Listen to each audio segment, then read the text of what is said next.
Okay, good morning everybody on this early morning. We are on our way to Tracy Arm Fjords. We should get to the mouth of the fjord by around 11 a.m.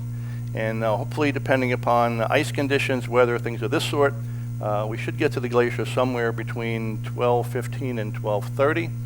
So again, after I do this presentation on Alaskan glaciers, the chilling facts, good places to be will be up on Horizons Deck 10. And again, to take photographs, you want to be up on Deck 11, where the putting green is, or around the track on Deck 10 as well, or in the back where Terrace Cafe is. All right, so we're going to look at the glacier we're going to see today. I'll talk about how glaciers form, why glaciers exist to begin with, and what's happening to the glaciers today. And specifically, I'll hone in on the two glaciers we may see depending upon what the conditions are, either the Sawyer Glacier in the Tracy Arm Fjord or the Dawes Glacier in the Endicott Arm. So I'm going to cover both bases just to make sure. All right, so again, I will entertain questions at the very end. So let's see how chilling the glacial facts are.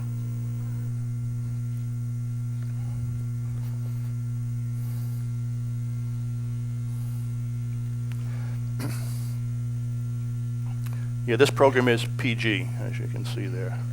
Now that's professional geologist and certified professional geologist, kind of like PE, professional engineer. In any case, all right. So, North America's glacial past, we've been glaciated a bunch of times, at least 10 times in the last 800,000 years. And the sculpturing of the land is definitely a result of glacial activity, especially up here in Alaska. So this is what the U.S. looked like in parts of Canada. 10 to 15,000 years ago, we had the Cordilleran ice sheet, which covered a good portion of southeast Alaska, including where we are. And the Laurentide ice sheet, pretty much in Canada and northeast United States, where I live in New York City. And you can see the extent in terms of how far the glacier came down south. If you look between the two ice sheets, there's a little narrow passageway there. And that was actually an area that creatures and animals and humans actually migrated from Asia down into North America. Creatures like woolly mammoths and saber-toothed tigers and the like. Okay, if you look at a Landsat view of glaciers, all that white stuff are not clouds, they're indeed glaciers. And there's about 100,000 glaciers that exist, actually more than that. They cover about 29,000 square miles, but only 616 actually have names. And again, the majority of the glaciers have never been visited by humans or stepped foot on by any kind of human being in the past here. So a lot of them are totally unexplored. The glaciers melt pretty much every year. Sometimes they melt faster than they grow. We'll talk about that. But the glacial meltwater generates about 8 cubic miles a year of fresh water. But all the water we're in right now is all salt water. All right, we're all saltwater fjords. And a fjord is a drowned river valley connected to the ocean. So we're basically still in the Pacific Ocean, all surrounded by salt water. How do you make a glacier? Well, I'm going to demonstrate that at the very end of the presentation. You need at least 150 feet of snow to accumulate, and eventually that gets transformed into ice. Again, the snow that's on the very bottom, the oldest snow layer, gets compacted by the overlying snow, and over time, more snowfalls build up and build up and build up. And in the process of doing that, the compression of the overlying snow squeezes out all the air bubbles, and you start generating a more dense type of ice. Ice begins to then recrystallize, again due to the overlying weight. It becomes a particular type of ice which we call glacial firn or firn ice. And it takes about 4 to 6 years for the snow to actually be transformed into ice. So when you see a glacier, glaciers are really slow-moving rivers of ice. Okay, for big O points, and Dottie usually has this trivia question, what kind of geologic material is glacial ice? Well, actually, glacial ice is a mineral. Mineral is defined as being naturally occurring solid, has a definite chemical composition, a definite crystal form, and is inorganic in origin. But when we get large accumulations of things like this, we usually call them rock. Just like gypsum is a rock of calcium sulfate, or limestone is a rock made of one mineral called calcite, calcium carbonate. So the answer to the question is ice is actually a monomineralic rock. All right, so here's your snowflake. Again, as it gets compressed over time, becomes something called firn, and eventually after 4 to 6 years becomes glacial ice. You can see the nice hexagonal snow crystal here. Now to dispel a old wives' tale, which I call BS, BS is bad science, as you all know, two snowflakes are alike. A guy was doing research in Antarctica a couple of years ago. He's actually had an outdoor open-air laboratory. He was catching snowflakes on a piece of black velvet. He was photographing them and documenting them under a binocular microscope. and he actually found 2 snowflakes that are alike, so they are alike. All right, so when loose snow falls on the ground, 90% of it, the snowfall pack you see there, is mostly air. And again, that air gets squeezed out over time, becomes more dense, and that gives us the glacial ice we'll be seeing today. All right, so how do you make a glacier to begin with? Well, a couple of things you need. A local climate, either a polar latitude or somewhere where you have a high elevation. You actually can go skiing in Hawaii in the wintertime on Mauna Loa, except there's no lifts there. You got to use a 4-wheel drive vehicle to get up there. Then you have to dodge the basaltic lava flows here and there. And you also must have more snow must fall than actually melts. So the snow must be pretty much existing all year round. And you can't lose the snow by avalanches or by removal by wind. And we'll see a couple of large avalanche scars on some of the mountain peaks as we go through. And by the way, if you think the scenery today is good, well, you ain't seen nothing yet till we get to the fjord. All right, so where can glaciers form? Again, controlled by latitude, as I mentioned earlier. Polar regions, the glaciers form at sea level, as in Antarctica. And equatorial regions, they form above 5 kilometers or about 3.1 miles in elevation. So we can actually mark a snow line between each of the poles. The snow line comes down to the water level at the poles, goes up very high in the equatorial regions, as you can see in the cartoon below. All right, so here's an animated cartoon, well, there will be shortly, showing the glacier. And you see a zone of accumulation. You'll see the snow line. Snow line is where snow exists all year round. You'll see that on some of the peaks already, as we're seeing outside. And when the glacial ice comes to the surface, it begins to crack and fracture, making crevasses. And you don't want to fall into a crevasse because it's going to be a very bad day for you. The front of the glacier has usually a zone of wastage. You have lots of meltwater there, lots of glacial debris coming out of there. And also have icebergs if the glacier comes down to sea level. And we will be seeing a tidal glacier today, one of the two. All right, so here's an animated cartoon. Again, snow is accumulating and starts working its way downhill under the influence of gravity. And again, as long as more snow falls or more snow accumulates than melts, the glacier moves forward under its own weight. And if the conditions are such that the snout of the glacier is in a warm area, the glacier will start to melt. I mean, go backwards. It really doesn't go backwards. It just melts faster than the snow accumulates, and we call that retreating, glacial retreat. And just about 99% of the glaciers around the world are retreating right now, and we'll talk more about that later. And typically you get meltwater coming out as a river or stream, or perhaps even a waterfall from the snout of the glacier. So when did the glaciers actually form? Well, in reality, they formed 10,000 to 15,000 years ago, but all that ice has kind of moved down the valleys and melted back into the ocean. So the current age of the ice is actually anywhere between 150 to 300 years old, depending upon which glacier we're talking about. And again, they initially formed in the Pleistocene epoch of the Quaternary period during the Cenozoic era. Say that 5 times fast with a mouthful of Cuervo. Okay, so how do glaciers move? Again, it's by gravity, of course, and they move downhill under their own weight. Now, you may have experienced this if you walk along any kind of smooth surface with leather soles on your shoes. You kind of slip and slide. Well, because you can't compress water, water acts as not really a lubricant, but reduces what we call the pore pressure and gives you a thin film to slide upon. That's exactly how the glaciers go downhill when they're on bedrock. So that very, very thin film of water, we call a wet bottom glacier, is the means by which glaciers move downhill. So as the ice in the bottom there gets squeezed and compacted by overlying snow layers, again, the crystals start to change shape. Sometimes they interact with each other, sometimes they melt at the corners, and new ice forms, and the ice will actually deform and shear past one another. And you might see bends and waves and folds in the ice, and if we get close enough, we may be able to see that today. So the types of glaciers we're going to see today, we're going to see alpine, cirque, Piedmont. We won't be seeing continental glaciers, but I'll just mention them in passing. Alpine glaciers basically occupy the top part of the mountain and around the mountain peaks, and again, they come down hill under the influence of gravity. And the Piedmont glaciers actually were valley glaciers, and if 2 alpine glaciers come down adjacent valleys, they merge into one we call that a Piedmont glacier. If the glacier occupies a bowl-shaped depression on the side of the mountain, we call that a cirque glacier. And we'll see some of those today as well. Here's a cirque glacier. It was also called a hanging glacier because they don't move. We'll see the Sumdum Glacier. This is from last week. There's a snowfield in there. This is a glacier in Haines, which we're not going to this cruise, but another hanging glacier. They just sit there and don't move much. The Sumdum Glacier, as we'll hopefully see if it's not too cloudy, is on a mountain peak that's 6,666 feet above sea level, approximately. All right, so we did have continental glaciers, as the term may suggest. They do cover continent-sized areas, and they flow outwards from the thickest part of the ice flow to the thinnest parts. And there are two major ice sheets that remain on Earth, and they are Antarctica and Greenland. Very good. You win big O points for that. Ask Dottie for the points. Yeah, Greenland and Antarctica. A big chunk of Antarctica broke off 2 weeks ago called the Larsen Sea Shelf. And I think that was bigger than Rhode Island or parts of Connecticut, but that's floating out in the Antarctic Ocean right now. So on the left, we've got our continental glacier, again covering continental-sized areas. And on the right, we have Piedmont glaciers. We get alpine glaciers merging into a valley. And we'll talk about those black jeep trails shortly. They're not jeep trails, though. Okay, so there are three tidal glaciers up here. There's the Sawyer Glacier, which hopefully we'll see today. Down the road, there's a Dawes Glacier, which we may not see. And then there's the other glacier, the Hubbard Glacier, which we saw last week.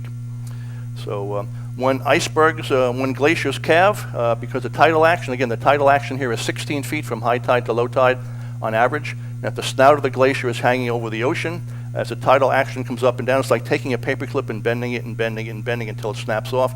That's exactly what happens, and an iceberg forms.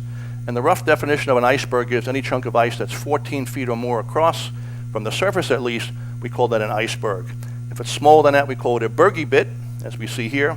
And the smaller chunks we call growlers. And they're called growlers simply because they make a growling noise as they scrape the paint off the side of your boat as you go by them. Well, maybe that's the sound the owner makes because he has to repaint the bottom of the boat. I'm not sure. So here's a glacier coming downhill. And again, you can see the snout of the glacier was suspended by water for a bit, and icebergs tend to break off. And the glacier is usually marked, the far end of the glacier is usually marked by what's called a terminal moraine. As the glacier melts, any rocky material it brought downhill will begin to melt and be deposited there. Here's a good picture of grounded ice versus floating ice, and this is exactly what the Sawyer Glacier is, the tidal glacier. So as the icebergs come off and they melt, drop stones will fall to the bottom and make what's called a glacial marine sediment. Also makes the bottom of the fjord fairly shallow. The fjord we'll be going in today, Tracy Arm, ranges anywhere from 1,200 feet deep to about 300 feet deep when you get close to the snout of the glacier. So typically the questions always asked me is how much ice is above, how much ice is below? Well, the numbers vary depending upon who you talk to, but typically 1/5 to 1/10, or as I usually call it, 10% is above the surface, 90% is below. And no, we cannot see how far down the ice is from the ship. So if we see a fairly large iceberg, the captain and the pilot will tend to steer us around it rather than come close to it. And again, another thing of BS here, bad science, you cannot freeze salt water unless you dump it in liquid nitrogen, which is not naturally occurring, of course. But if we freeze salt water, you're actually freezing the fresh water out of the salt water. So as the ice crystals begin to form in the ocean, they're actually kicking out the sodium chloride molecules. So the ice or the water salinity around the ice that's forming is much higher than the surrounding ocean water. Maybe typical ocean salinity is 32 to 35 parts per thousand, and the salinity around a forming iceberg or a chunk of ice is typically about 36 to maybe 37 parts per thousand. So you cannot freeze salt water, but you're actually freezing the fresh water out of salt water. And I know this because I've licked a few glaciers in my time, and they all taste fresh. So the density of the ice is 56 pounds per cubic foot, which is pretty heavy, but they still float. And if you had salt water as a mass, a cubic foot of salt water, that would weigh 59 pounds per cubic foot for your engineers in the audience there. All right, so again, the ice exhibits lots of strange shapes and sizes. You can do all kinds of Rorschach tests with the ice in terms of what you see in them. And if you're in Antarctica or places like that, typically ice shelves or in the Hudson River near New York where I live, we usually get tabular bergs. They pretty much freeze on the surface of the water and make flat pancakes. Here's a typical cartoon of what a glacier looks like above and below the surface. So again, majority of it is below and a little bit above. Now, if the ice on the surface melts much more quickly, which it usually does when it's exposed to the sun, sometimes the icebergs roll, and you have to be out of their way when that happens because they will smush you.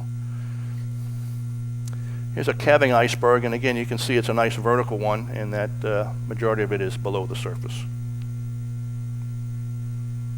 Here's some pancake ice. This is from Antarctica, but you can see the flat pancakes that exist there. Here's a good example. This could be from the Hudson River. It's not. It's from Antarctica, but flat bergs like that. And we usually have people in the Hudson River area who try to venture out on these things, and we call that thinning out the herd. Always some person wants to go out on the ice. All right, so here's some glacial effects that we'll see definitely today. Alaskan glaciers do a couple of things. They erode the landscape, they transport sediments, and dump them here and there. That's a picture of Glacier Bay on the bottom. So basically the glaciers act like a large chunk of sandpaper, and they'll actually rip off chunks of rock from the bedrock, from the sides of the valleys and hills they're going down and mountains they're going down, rip off these rocks, and that becomes the abrasive material. And they'll actually gouge out grooves and striations and scratches in the bedrock, and I'll point these out and actually see them as we get into the fjord in about an hour or so. So here's a cartoon, again, longitudinal section of the glacier going downhill. It literally plucks rocks out of the bedrock and scrapes them along the bottom. Does a good job of excavating a valley. And all the valleys that are carved by glaciers are U-shaped valleys, just like the Hudson River is, and all the valleys up here are basically U-shaped. I'll show you some good pictures of those. And the lower transverse section there, you can see exactly the U-shaped type of valley. Right, so here we see the plucking action taking place, and again the weight of the ice is enough to cause the underlying bedrock to crack and fracture, and some of that meltwater that I talked about before gets into the cracks, and when water freezes it expands 9% in volume, which is actually like a very strong wedge and causes the rock to crack even further. That's why potholes exist in New York and other places, because once they put the patch in the pothole, if there's any water in there, which they never clean out by the way, that water freezes overnight, again expands 9% in volume and pushes the patch up that they just put in the day before, and of course the pothole gets bigger and bigger, as you've all experienced if you're in areas that have snow in the wintertime. All right, so here's a couple of cartoons I'm going to show you. Here's a couple of glaciers forming, some alpine glaciers. They're going to merge to form a Piedmont glacier eventually. And you can see the various snow lines, and the glacier's going downhill. And this glacier will begin to melt. Again, it melts faster than it gains snow. And we'll leave what's called a terminal moraine. As the glacier goes down the valley, it pushes all kinds of debris in front of it, and we'll leave a sinuous line of debris, which is exactly how Long Island formed, where I teach at Hofstra. The northern parts of Long Island and the southern parts of Long Island are two glacial moraines, the Harbor Hill and the Ronkonkoma moraine, and without that, Long Island would not exist. In inset picture A there, you can see the actual plucking taking place, and the rocks being pulled out of the bedrock as the glacier goes over them. So again, a good smoothing out and sandpapering effect. And the last inset movie here, B, here we go, shows those plucked rocks moving downwards, and as the glacier goes downhill and begins to melt, all those plucked rocks get dumped off and make either what's called glacial erratics, or they make part of a terminal moraine. And there may be several terminal moraines marking various retreats of the glacier as it goes back uphill. So here's the striations you'll see, and again these are caused by the rocks being dragged along the surface. Get a nice smooth polished surface. Anybody know where this is? This is in Central Park, called Umpire Rock. So we did have glaciation taking place. That's the bedrock called Manhattan schist. Have to watch how you say that. It's 450 million years in age, but that truly is in Central Park. So again, Central Park and kind of in Staten Island where I live marks the furthest southern extent of the glacier on the East Coast. This is in Juneau. This is by the Mendenhall Glacier, a big piece of granitic bedrock being smoothed out there. Here's some of the striations and the grooves, all parallel to the horizontal there. All right, so most of these valleys started out as V-shaped valleys being carved by rivers and streams, mostly rivers. And rivers tend to carve vertically downwards, giving you a typical V-shaped valley. So that's what it looks like unglaciated. And when you add snow, again, as the glacier goes downhill with various alpine glaciers, they will merge together and form a Piedmont glacier. But as the initial glacier goes downhill, the alpine one, when they merge, all the rocks on the side, called lateral moraines, merge together to form a medial moraine. And so those are those jeep trails I mentioned before. So the more black lines you see in the middle of the glacier, the more alpine glaciers have merged together to form the Piedmont Glacier. If you've got glaciers forming on either side of a peak, and they don't cover the entire peak, we call those horns, kind of like the Matterhorn, but not to be confused with the one in Disneyland. If two glaciers are on a mountain ridge and they go down in opposite directions, they form a knife-shaped ridge called an arête. So we'll see some of these as well. There's something else you may see. In fact, we'll see these in a couple of places today and tomorrow when we get to Sitka, as you'll see shortly. So again, the U-shaped valleys we call the cirques, and if there are lakes in the bottom of the cirque and they're connected, we call them paternoster lakes.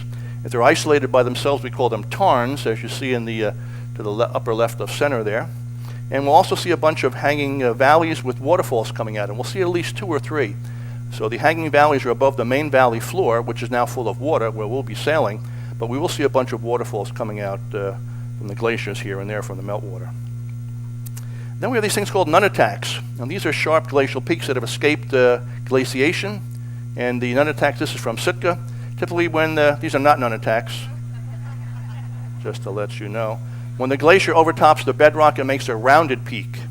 And again, when it goes through the valley, it makes a U-shaped valley. And we'll see these U-shaped valleys. How green is my valley there, huh? That's pretty good. We'll see that. So as the glacier goes down and begins to melt, it dumps off erratics. These are different than the people I see on the subway in Manhattan. These are different than the underlying bedrock. They've been transported many miles by the glacier and get dumped here and there. And we'll see a bunch of these floating around. This one happens to be again in Central Park. This up here is in by Juneau. That's a gneiss, G-N-E-I-S-S, a metamorphic rock. This is another Central Park one. And this next one, if you use your imagination, you can see Sisyphus pushing this thing up the hill. Oh, good. Some people read that book. Okay. All right. So here are the glacial moraines. Again, there's ones that are laterals that form on the side, medials that form in the middle, and terminal that form at the very end. And again, those jeep trails are the lateral moraines that are merged together to form the medial moraine. And the more black lines you see there, the more they're merged together. So that, again, they do a pretty good job. And they're black because they're a mixture of rock, soil, and all kinds of other sediment that discolor the ice. All right, so as the glacier leaves, it leaves various types of geomorphic features on the surface of the earth: moraines, drumlins, kettle lakes, and eskers. I'll point some of these out. Kettle lake is where a chunk of ice breaks off by itself on the land, and it melts. And as it's melting, no other sediments are allowed to occupy the area where the ice is, so it leaves a depression, and eventually it forms a bowl-shaped depression that may accumulate groundwater over time. We call them kettle lakes. Drumlins, if you're from upstate New York or parts of the Midwest, by Wisconsin, you may see these things. These are upside-down canoe-shaped deposits of sediment, and they're parallel to the direction of glacial motion. You see those to the left of center there. What else do we have here? Eskers. Eskers are the really stream valleys or the stream pathways that the meltwater takes place under the glacier itself. So you get a whole series of these sinuous gravel formations that are really the base of where the rivers and streams are. And then anything that washes out of the glacier we call an outwash plain. All right, so I'll be asked this question about 100 times today, but that's okay. Why is some glacial ice blue? Well, it's actually depressed, because every time you see a glacier calve, you're seeing a glacier dying. The glacier is actually dying here. So why is it blue? A couple of reasons. Reason number one, the glacial ice lacks air bubbles. Again, it's been forced down under the weight of overlying snow for 4 to 6 years. That squeezes out the air bubbles. It makes a more dense type of ice, so that when sunlight hits that ice, it absorbs all wavelengths of the Roy G. Biv spectrum, if you will, except for blue, and blue is reflected back to your eyes. Now, if you open up your refrigerator at home and look at your ice cube tray, which I've illustrated in the lower left photograph there, your ice cubes are basically white because they have lots of air bubbles, cracks, and fractures in them, and that scatters back all the wavelengths of light to your eye, giving you white light or a white ice cube. Now, if the ice cube absorbed all wavelengths of light, it would appear black. So here's your glacial ice on the right side there. So blue is what we see because it's reflected back to your eyes. So here's a couple of pictures I took the last couple of trips. How blue is that ice? Wait, it gets better. Wait, it gets better. Wait, it gets better. There's a zodiac to the left side of that glacier. That's in the fjord we're going through eventually. This was last week. This was also last week, a flat one.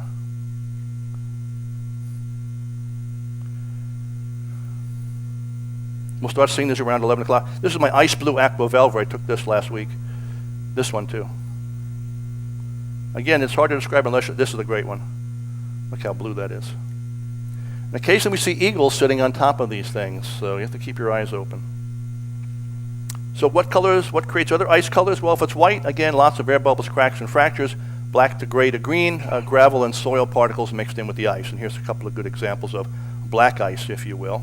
And sometimes the ice may appear to be pockmarked with holes in it. That's because part of the ice melts faster than others around it for one reason or another. Maybe it's got darker material in it, absorbs more solar radiation, and melts in a little round circular form. All right, so what causes glaciation? Well, geologists and oceanographers and climatologists have a couple of different ideas, some which we have hard data to back up, others are pure speculation.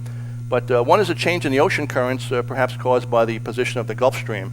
If you saw that movie The Day After Tomorrow, they almost threw me out of the theater when I was watching that because of all the geologic mistakes they made. They showed the glaciers actually racing down 42nd Street by the library there with the lions in front of it. That's all pure baloney, of course. But if you do change the Gulf Stream, right now the Gulf Stream comes up off of Florida, goes up along the East Coast, and goes all the way across the Atlantic Ocean, and keeps all the harbors in Europe ice-free throughout the year. But if the Gulf Stream changes position due to melting of ice in the Arctic regions and in Greenland, that heavy, cold, dense water will push the Gulf Stream further south, and now the ports in Europe may start to freeze in the geologic future, so that could be a problem. Also, there could have been differences in solar energy output over time. Maybe the sun got brighter, maybe the sun got dimmer. Sun gets dimmer when you have lots of sunspots happening, so the output may have changed over years. Also, the orbital variation of the Earth going around the sun may have changed. Sometimes it may have been closer, sometimes it may have been further away. And also, tilt of the Earth's axis changes over time. Right now, we're tilted 23.5 degrees from the vertical, so that may have been greater or lesser in the past, creating either warmer or cooler climates. Again, the other one here, we may go through passing clouds of dust and gas in space, and that's always a possibility. The more dust and gas you have in space, the more you block out solar radiation. Just like when Pinatubo erupted back in the 80s, it blocked out a lot of the sun, and we had a lot of cool climates, a lot of crop failures because of the lack of solar intensity. So here's a couple of cartoons that illustrate that. The one on the eccentricity, we have some data to back that up. That happens about every 100,000 years. Changing the tilt, we have some data to back up that. That's about 41,000 years. And precession, that's about 23,000 years. So not in our lifetimes, but these are all potential causes of the glaciation. All right, so what glaciers might we see on this voyage? I'm glad you asked. Let's use Google Earth to focus in on one. Hopefully the one we'll see today, Tracy Arm.